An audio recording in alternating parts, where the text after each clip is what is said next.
내가 고등학교를 92년에 갔으니까요. 92년에는 부산에 과학고가 하나밖에 없었죠. 자, 봅시다. 여러분.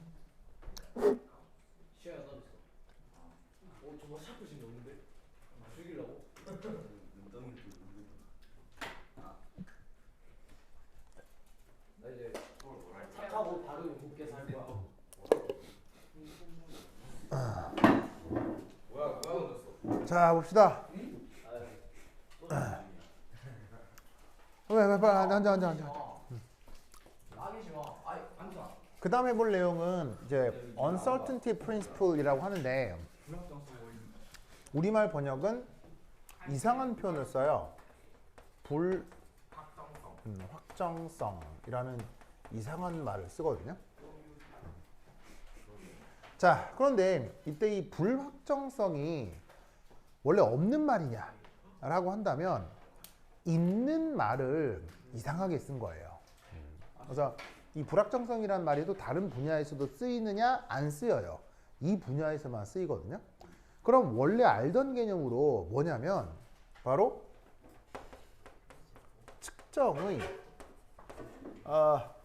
측정의 말이 생각이 안 나요. 측정의 표준 편차입니다. 네. 표준 편차.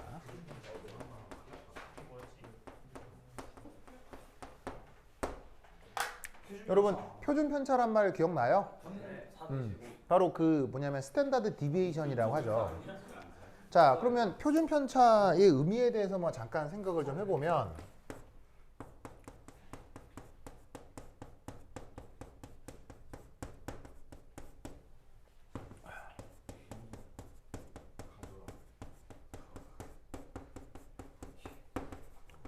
자, 정성적 표현을 보면 우리가 왜 이런 경우가 있고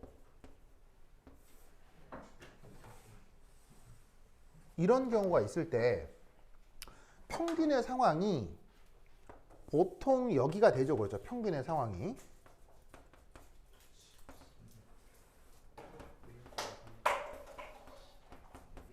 자, 이때 잘 보시면 평균을 중심으로 했을 때 양쪽의 width라고 표현하는데 뭐 정확하게 또 어떤 변곡점 사이의 거리를 width라고 하는데 anyway 요 폭이 상대적으로 이쪽은 크고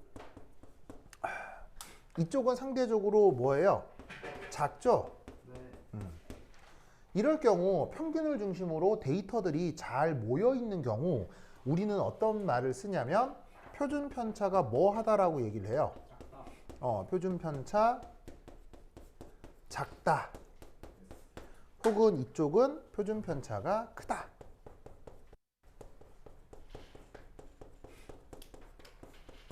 이런 표현을 쓴단 말이에요. 그러면 어떤 측정을 했는데 표준 편차가 클수록 잘 된 측정이에요? 표준 편차가 작을수록 잘 된 측정이에요? 당연히 이쪽이 더 잘 이루어진 측정이다. 이렇게 생각을 할 수가 있는 거죠. 그래서 그런 것을 판단하는 요런 정도의 크기를 요걸 표준 편차라고 하거든요. 그래서 이 표준 편차를 수리적으로 표현하면 어떻게 표현하냐면 이렇게 표현하기도 하죠.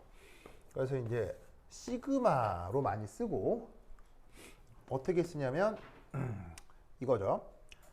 x제곱의 평균 빼기 x평균의 제곱의 루트.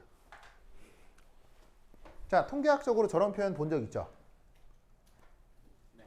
자, x가 뭐냐면 어떤 별량이에요.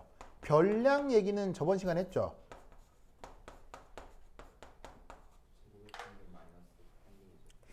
네. 별량이라는 말은 얘기죠. 별량의 뜻이 뭐예요? 어떤 측정된 물리량을 별량이라고 한다고 했죠? 기억나요? 그러니까 뭐 예를 들어 1, 2 이런 애들이 있을 때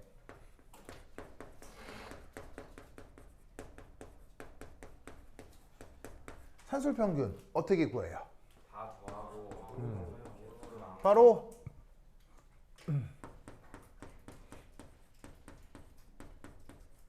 해서 이렇게 쓰잖아요.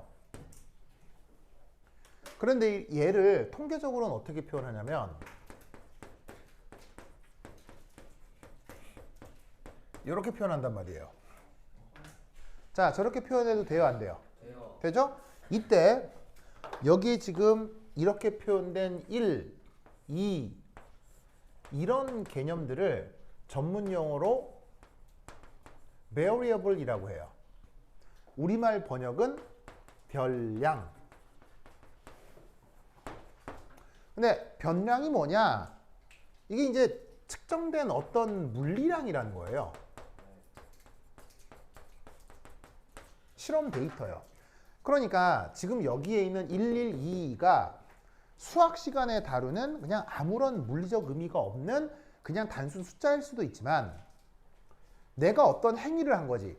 뭐 팔굽혀펴기를 했거나 아니면 무슨 실험을 했거나 그래서 어떤 행위를 통해 얻은 숫자. 그럼 실험이라면 실험 데이터겠죠. 그럼 그 실험을 몇 번 했다는 얘기겠어요. 5번 했고 5번의 실험 중 2번은 1이라는 데이터가 나왔고 3번은 2라는 데이터가 나왔다. 의 상황이라고 볼 수 있는 거 아니에요. 그렇죠? 그럴 때 1이라는 물리량, 2라는 물리량 이게 뭐 압력일 수도 있고 뭐 부피일 수도 있고 뭐일 수도 있는데 그런 애들을 통계 용어로 variable이라고 한다고. 무슨 말인지 알겠죠? 그렇다면 이때 뒤에 붙어 있는 5분의 2, 5분의 3 이런 건 뭐라고 그랬어요? 이런 건 뭐예요? 이런 건 뭐예요?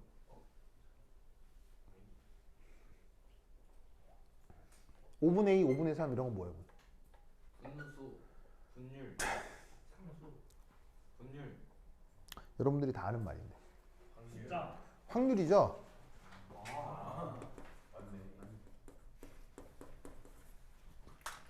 실험 5번 했는데 2번 1이 나왔다고요. 그럼 1 나올 확률이 얼마냐고. 5분의 2. 수학 시간에 배우잖아요. 뭔지 알겠어요?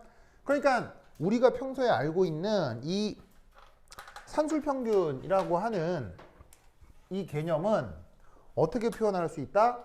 별량에다가 확률을 곱하고 별량에다가 확률을 곱해서 더하는 것으로 산술평균을 표현할 수 있다는 얘기예요. 무슨 말인지 알겠죠? 그래서 이때 얘를 통계로는 X바 이렇게 쓰는 거지. 위에 붙어 있는 이 바가 산술평균을 얘기하는 거고 아래쪽에 있는 이 X가 뭐가 되는 거예요? 이 X가 별량이 된다 이런 말이죠. 그러니까 여기에 있는 X바라고 하는 게 수리적으로 이렇게 표현된 거란 말이에요. 알겠어요? 그러면은 X제곱의 바 이거는 어떻게 표현하면 되겠어요? 별량을 제곱한 것의 평균이잖아요. 그럼 얘는 어쩌란 얘기예요? 1제곱 곱하기 5분의 2 2제곱 곱하기 5분의 3 이렇게 하라는 거예요. 무슨 말 알겠죠? 그래서 이 결과를 여기 놓고 이 결과를 여기 넣어서 빼서 루트 취한 걸 그걸 표준편차라고 한다 이런 말이에요. 아시겠죠? 이러한 표준편차 통계학적인 표준편차를 양자역학적인 측정에 도입한 걸 uncertainty라고 해요. 알겠죠? 근데 양자역학적인 상황에 하건 안 하건 그냥 개념적으로 표준편차거든요. 표준편차라고 하면 될 걸 말을 이상하게 쓰는 거예요. 알겠죠? 말을 이상하게 쓰니까 사실은 처음 보는 사람들이 되게 헷갈릴 수 있는데 이게 뭔가 싶을 텐데 사실은 중학교 때 배우는 표준편차를 뜻하는 말입니다. 그러면 왜 난데없이 이렇게 표준편차가 나오느냐 이게 어떤 양자역학적으로 이런 실험적 상황 때문에 그래요.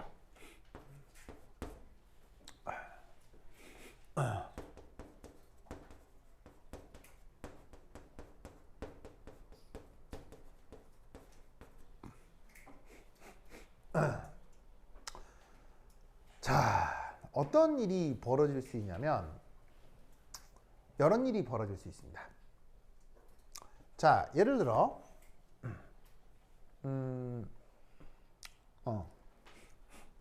빛 빛을 활용해서 거시적 물체를 관찰한다 라고 해보죠. 자, 그러면 여기에 짜잔 광원이 있고 여기서 이제 빛이 번쩍번쩍번쩍 할 거 아니에요? 그럼 여기에 준범이가 있다 쳐보자 이런 말이에요. 준밤. 그러면 여기서 누군가가 쳐다보는 눈이 있어요. 준범이네? 준범이가 여기 있네? 이걸 우리가 어떻게 인식하냐는 거예요. 바로 여기에 있는 빛에서 이야 해가지고 입사광이 들어오겠죠. 맞아요? 그럼 입사광이 들어온 다음에 여기에서 이야 해가지고는 반사광이 나가겠죠. 이 반사광으로부터 이 관찰자는 대상이 저기 있다 라고 관찰 결과를 낼 거 아니에요? 맞습니까? 그러면 대상이 저기 있다 라고 관찰을 내는 이때 여기에 있는 이 표현은 이 결과는 실험 오차가 큽니까? 실험 오차가 작습니까? 거의 없어요. 이 녀석에 대해서는 그 측정의 오차 혹은 표준 편차가 극도로 작은 거죠. 이 말은 내 눈에 여기 이렇게 후가 보이는데 여기 후가 있다. 근데 지금 내가 보이는 후는 내가 눈깔이 삐어서 후가 아닐 수도 있어. 그러니까 내가 내 눈에 보이는 후는 후가 아닐 거야 라고 생각해요. 그렇게 생각하는 사람 이상한 사람이에요. 이상한 사람이죠. 그것이 우리의 상식이란 말이에요. 알겠죠? 그런데 놀라웠게도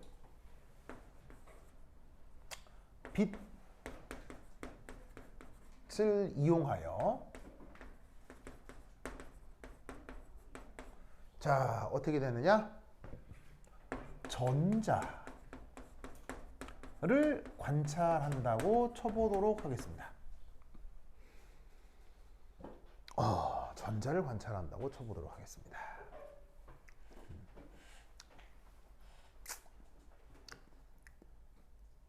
그러면 이때 어떤 일이 벌어지느냐? 여기 이제 어떤 광원이 있고요. 자, 광원으로부터 마찬가지로 입사광이 이압하고 어떤 전자를 때립니다.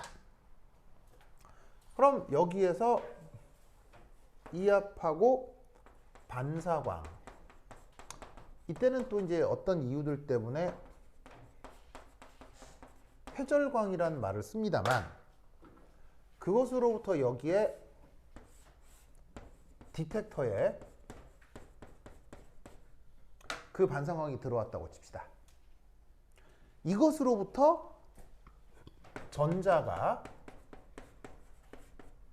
저기 있다 라고 얘기를 할 때 이 경우는 그 위치에 대한 표준 편차가 클까요? 작을까요?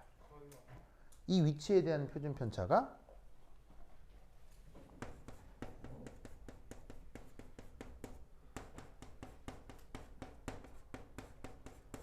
매우 클 수 있습니다.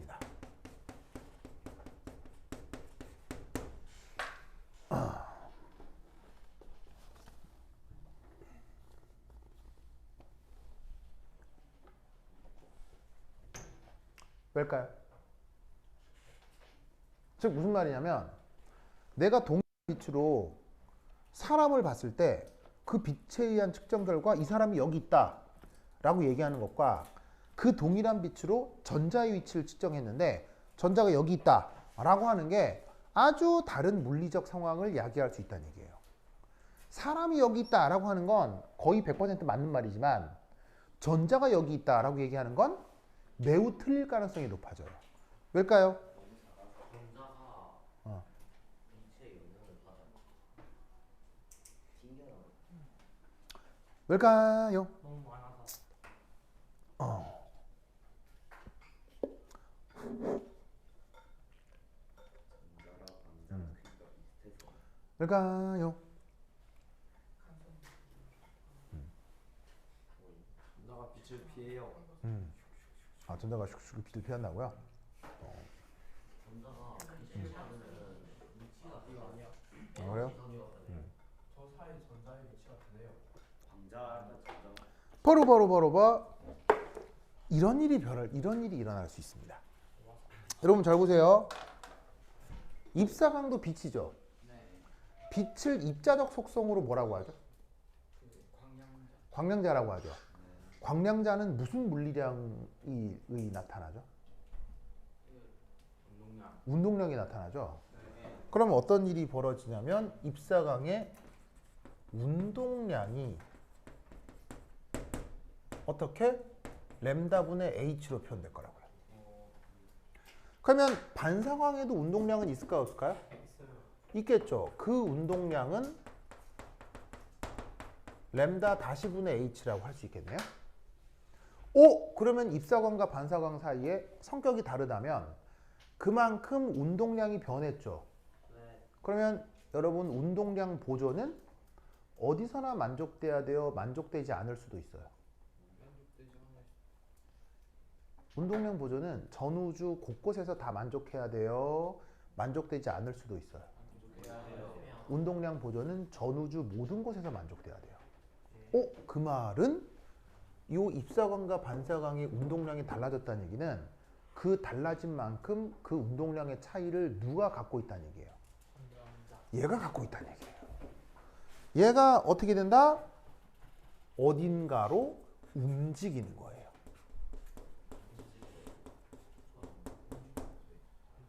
무슨 말인지 알겠어요? 뭐 때문에? 운동량 보존 때문에. 그러니까 빛이 왔죠. 빛이 와서 이런 식으로 얍 하고 쪼여졌죠. 그럼 얍 와서 쪼여지고 나면 어떤 일이 벌어지냐면 와서 쪼여지고 나면 오 이것으로부터 여기 있다 할 수 있는 그때 얘는 어딘가 가 있는 거예요. 즉 이런 식으로 뛰쳐나온 이 빛으로부터 내가 해당 물체가 여기 있다라고 말하는 순간 얘는 이미 다른 데 가 있는 거예요. 그러니까 내가 이 입자가 여기 있다라고 말할 때 그 측정 오차는 커지는 거예요, 작아지는 거예요. 굉장히 커지는 거죠. 무슨 뜻인지 아시겠죠? 알겠죠? 그런데 여기에 있는 이 사람의 경우는 왜 그 측정의 오차가 극도로 작거나 그 오차를 완벽하게 무시할 수 있을까요? 그렇지. 이 대상이 바로 질량과 그 관성이 어떻겠어요? 이런 광량자에 비해서는 극도로 크기 때문에 여기에 빛을 쪼인다고 해서 이 녀석의 운동량 상태가 변해요, 안 변해요? 여기에 빛 좀 쪼인다고 해서 준범이 운동량이 변해요, 안 변해요? 그럴 리가 없잖아요. 그러니까 우리가 활용하는 이런 광원으로부터 어떤 거시적 대상의 위치를 측정을 하는 것에 대해서는 실험 오차를 전혀 생각하지 않게 된다 이런 얘기인 거예요. 무슨 말인지 알겠죠? 네. 알겠죠? 이 논리를 기억해 두시기 바랍니다. 오케이, 됐다. 알겠죠? 자, 빨리 그거 쓰세요. 쓰세요.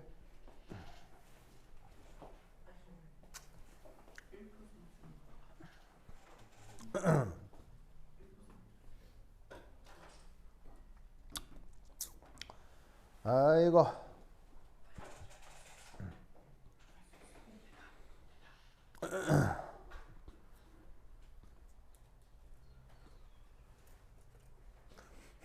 자, 됐죠?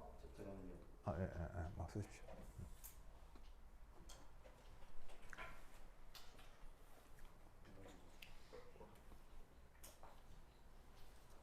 자, 쓰십시오.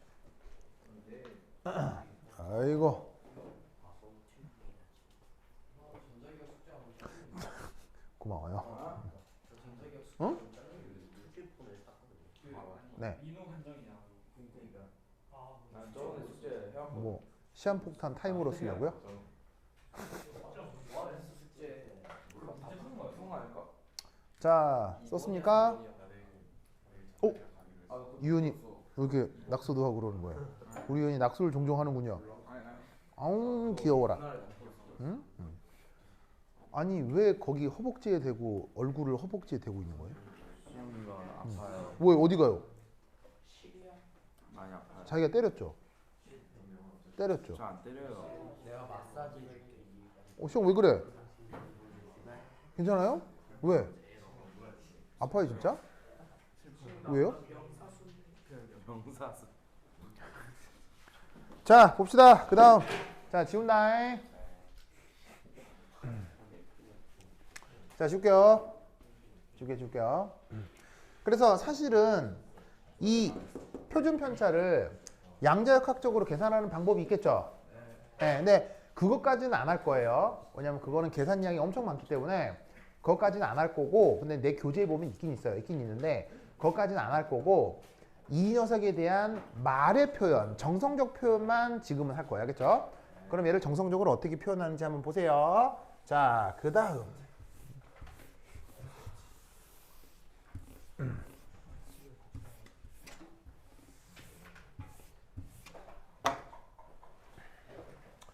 자, 그럼 3. 그래서 이때 하이젠베르그의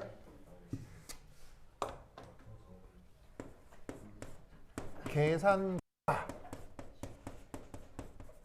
어떻게 되어 나타나느냐? 바로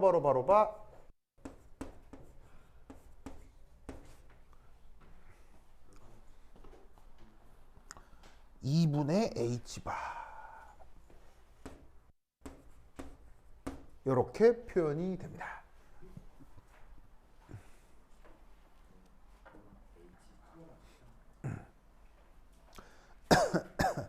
자, 아까 h바가 무슨 상수라고 그랬어요? 플랑크 상수에다가 2파이를 나눈 거라고 했죠? 그걸 2로 또 나눈 거니까 이렇게 된다는 얘기겠죠? 자, 이때 델타 x, 델타 p 각각 누구를 얘기하냐면 여기에 있는 델타 x, 델타 p는 운동량 측정의 표준 편차고요. 앞에 있는 델타 x는 위치 측정과 관련된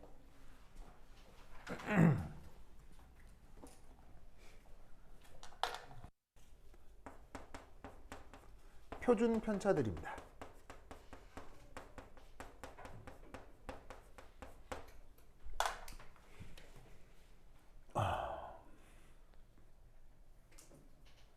보이시죠?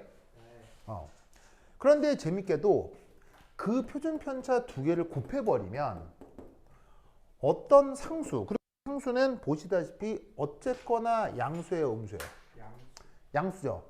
그 어떤 양수보다 무조건 커진다라는 게 하이젠베르그의 결과입니다. 그리고 놀라웠게도 이 수식으로 하이젠베르그는 노벨상을 받습니다. 그럼 당연히 이 수식이 나오게 되는 수리적 백그라운드가 있겠죠. 그 백그라운드는 안 배웁니다. 나도 4학년 1학기 때 한 번 증명해 본 이후로 2번 다시 안 해봤기 때문에 예. 예. 그럼 뭐 초등학교 4학년이었을까요?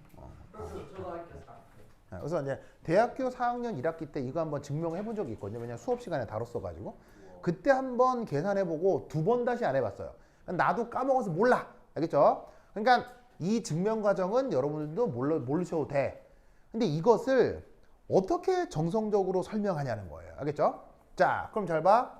어쨌건 두 개의 표준 편차를 곱했더니 어떤 양수보다 크더라.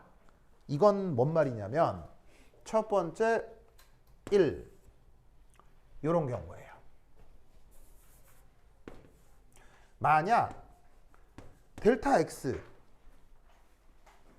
이게 0으로 수렴한다면 그때 델타 p는 어디로 수렴을 해야 두 개를 곱했을 때 어떤 상수보다 커질까요?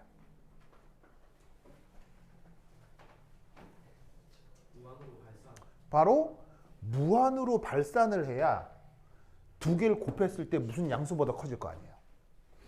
맞습니까? 막말로 0 돼버리면 이 부등호 성립이 안 되죠. 그러니까 0이 될 때 하나는 무한대로 커져야 이걸 만족시킬 수가 있을 거란 말이에요. 그럼 여러분 잘 봐요. 어떤 측정을 했는데 그 측정의 표준 편차가 0이다. 무슨 말이에요? 바로 뭐라고요? 방금 누가 그랬어? 유현, 그렇지. 유현이 뭐라고 했냐면 이거는 완벽한 측정이에요.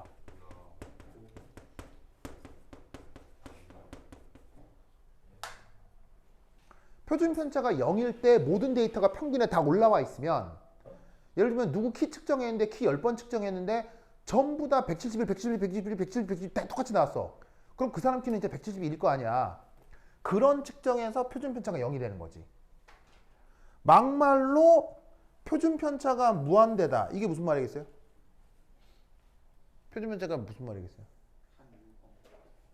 표준 편차가 무한대다. 예를 들어서 누구 키를 측정했는데 한 번 측정했더니 180, 그 다음 측정했더니 120, 세 번째 측정했더니 160, 네 번째 측정했더니 150, 190 이렇게 측정이 되는 거예요. 그러면 그런 데이터를 딱 받으면 받아본 사람 입장에선 뭐라고 생각하겠어요? 뭐야 이거 사람이야? 뭐 이럴 거 아니에요. 뭔 말인지 알겠어요? 즉 표준 편차가 무한히 커진다는 얘기는 바로 전혀 알 수 없다라는 거예요. 무슨 말씀인지 아시겠죠? 그러면 이게 어떤 상황이냐? 이겁니다. 자, 여기 지울게요. 여기 지운다. 지울게요. 에이.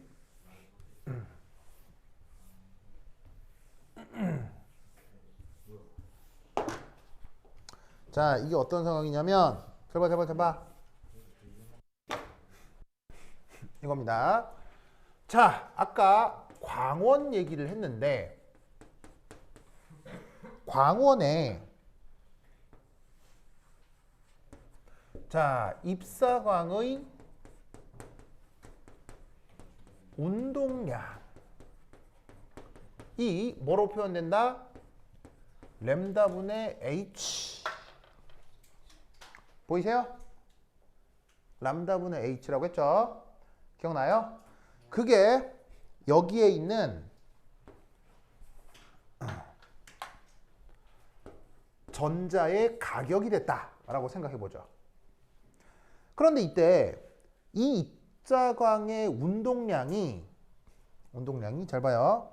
운동량이 이때 만약 매우 작다 라는 말의 뜻은 그 빛의 파장이 크단 얘기예요, 짧단 얘기예요? 이 입사광의 운동량이 매우 작을 경우는 파장이 매우 길다. 매우 장파장이다. 이렇게 생각할 수 있는 거죠. 맞습니까? 그러면 운동량이 작을수록 이 빛을, 이 광량자를 맞은 전자는 때려주는 녀석의 운동량이 작으니까 멀찌감치 움직이겠어요? 찔끔 움직이다 말겠어요? 쉽게 얘기하면 여러분한테 손뭉치를 하나 만들어가지고 툭 던진 거예요. 그럼 여러분한테 손뭉치 만져서 툭 던져 탁 맞으면 되게 아파요? 뭐 아무 느낌도 안 나요? 뭐 그런 상황이란 얘기지. 그래서 입사광의 운동량을 매우 작게 해주면 그게 결국 입사광의 파장이 매우 장파장이란 뜻인데, 그럼 이놈의 전자는 별로 움직이지 못하고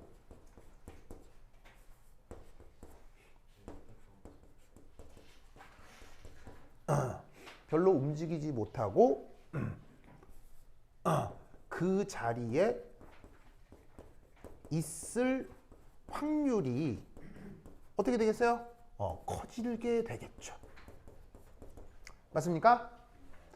그런데 여러분은 물리 시간에 배웠어요. 빛은 회절하죠. 회절할 때 장파장일 때 회절을 잘해요? 단파장일 때 회절을 잘해요? 장파장일 때 회절이 되는 거죠. 여러분 빛이 회절이 되는 건 빛 에너지가 어디로 잘 모인다는 얘기예요? 막 잘 흩어진다는 얘기예요? 잘 흩어진다는 얘기겠죠. 그럼 어떻게 되냐면 이때의 회절강이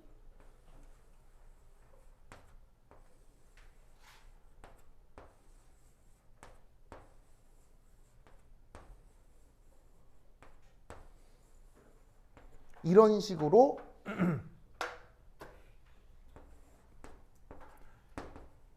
회절이 심해지는 겁니다.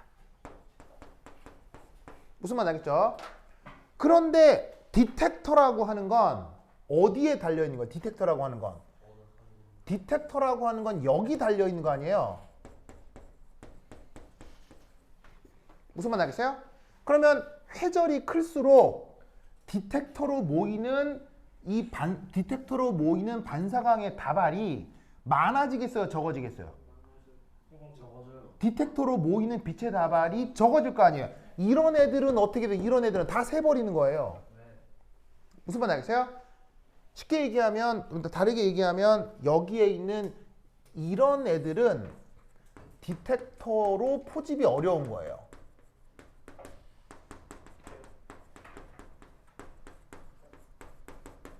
무슨 뜻인지 아시겠어요? 그러면 어떤 일이 벌어지느냐? 여기서 측정되는 반사광의 운동량은 오차가 커지겠어요? 작아지겠어요? 오차가 커지는 거예요. 반사광은 이 모든 게 반사광이기 때문에 이걸 다 포집해야 이 반사광의 전체 운동량을 알 수 있는 건데 회절을 심하게 하면 빛들이 디텍터에 다 잡힐 수가 없다고요. 무슨 말씀인지 아시겠어요? 그런데 반면 이 전자는 충격력이 작죠. 왜냐하면 원래 입사광의 운동량이 작으니까요. 그러니까 얘는 거의 그 자리에 있을 거야. 거의 그 자리에 있을 테니 이 전자의 위치 측정 오차는 크다는 얘기예요? 작다는 얘기예요? 이거는 작다는 뜻이 되는 거예요. 무슨 말인지 알겠죠? 그게 이런 상황입니다.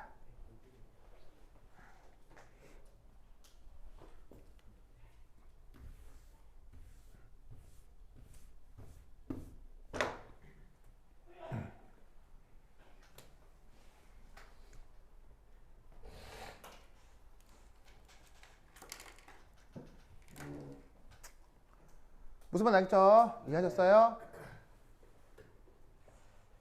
그러니까 되게 물리학이죠, 사실 이건.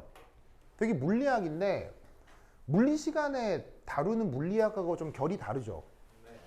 왜냐면 물리 시간에 다루는 물리는 되도록이면 수식을 통해서 설명하려고 하잖아요. 당연히 그 충분한 의미가 있죠. 근데 화학 시간에 배우는 물리학은 좀 어떤 느낌이에요? 이걸 되도록이면 말로 표현하려고 하죠. 그러니까 그 말 속에 뭔가 그 실제적인 경험, 그 다음에 이제 의미들을 찾으려고 하는 거예요. 그래서 사실 화학을 되게 잘하려면 물리학적 지식이 충분할수록 되게 유리해요. 무슨 말인지 알겠죠? 그래서 화학을 잘하려면 물리도 같이 공부를 하셔야 됩니다. 뭔 말인지 알겠죠? 네. 자, 그럼 여러분 반대는 어떻게 설명하는지 알겠어요? 반대는 어떻게 설명하겠어요? 반대는 이제 반대는 어떻게 설명하면 되겠어요?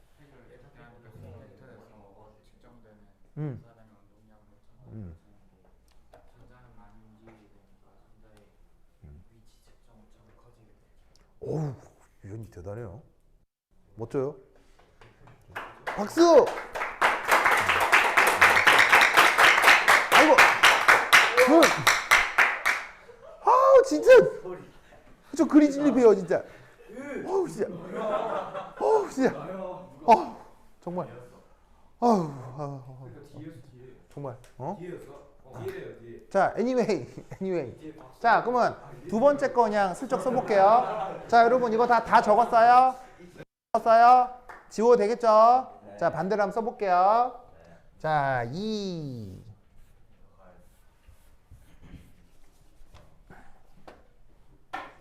자, 2는 거꾸로 합시다. 위치를 전혀 알 수 없고 운동량을 정확히 알고. 무슨 말 알겠죠? 이렇다라고 해보죠. 그럼 이런 경우는 뭐냐?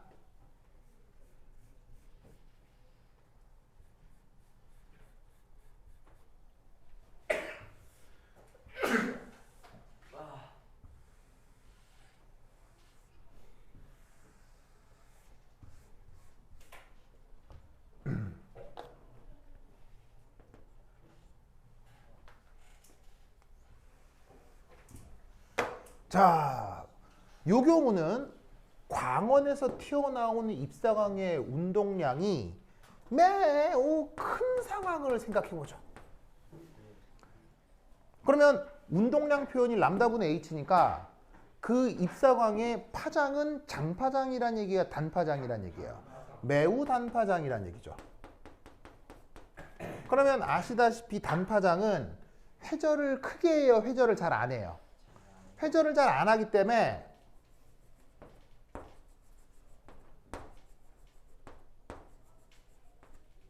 보시다시피 회절이 적게 일어나는 거죠. 그러면 이 말은 무슨 말이냐면 반사광의 대부분이 어디로 쏙쏙 다 들어간다는 얘기예요. 여기에 있는 검출기로, 디텍터로 포집이 다 된다는 얘기죠. 그러면 반사광의 대부분을 디텍터가 측정을 해버리면 이때 측정되는 반사광의 운동량은 오차가 크겠어요, 오차가 작겠어요? 오차가 작아진다는 얘기죠. 그러면 운동량 보존을 활용하면 이때 이 전자가 가져간 운동량도 계산할 수 있어요, 계산 못해요? 충분히 계산할 수가 있죠. 이 운동량 정확하게 알고 있죠. 얘 운동량 정확하게 알고 있으면 여기에 있는 이 전자의 운동량 역시 잘 알 수 있습니다. 하지만 이 전자에 뭐는 알 길이 없어집니까? 이 전자의 위치는 알 길이 없어지죠. 왜? 이 전자가 슝 하고 어디 가버리는 거예요. 왜냐하면 뎁다 세게 쳐버렸으니까. 알겠죠? 슝 날아가 버려서 이 전자가 여기 있는지 여기 있는지 알게 뭐예요. 알겠죠? 그래서 운동량을 정확하게 알게 되면 그 해당 녀석의 위치는 알 방법이 없어지는 거예요. 무슨 말인지 알겠죠? 그렇다면 대부분의 실험에서는 어떻게 하겠어요? 이 두 개를 적절히 절충하겠죠? 그래서 그 위치도 대강 알게 되고 그다음에 저기에 있는 운동량 변화도 대충 알게 되고 그러니까 모든 물리량들이 명확해져요. 모든 물리량들이 두루뭉실해져요. 모든 데이터들이 두루뭉실해지는 그것이 우리 자연의 진실이라고요. 그래서 하늘에 구름을 보면 구름이 있다는 건 알지만 구름의 경계는 명확해요, 불명확해요? 불명확합니다. 아시겠어요? 그래서 자연의 모든 데이터들은 두루뭉실 경계를 알 수가 없어요. 그래서 최근에 일기예보에서도 어떤 말을 써요? 그래서 내일 비가 옵니다 라고 얘기를 해요. 내일 비가 올 확률이 40%입니다. 이걸 어떻게 얘기를 해요? 무슨 말인지 알겠어요? 그게 다 누구의 영향이다? 하이젠베르그의 불확정성 원리 그리고 양자역학의 영향이 되는 겁니다. 무슨 말인지 알겠죠? 참고로 저기 보시면은 95페이지 잠깐 보세요. 오늘 요건 설명을 못했는데 95페이지에 그림 30 찾았어요?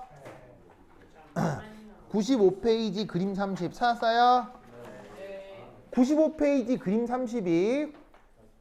자, 지금은 그 보시다시피 전자라는 입자를 이용해서 불확정성 원리를 설명했죠. 그런데 95페이지에 있는 그림 30은 파동 혹은 물질파적 관점에서 불확정성 원리를 설명하고 있는 내용이에요. 알겠죠? 그림 30은. 그래서 이 그림 30도 매우 중요해요. 근데 내가 보통은 잘 설명을 안 했거든요.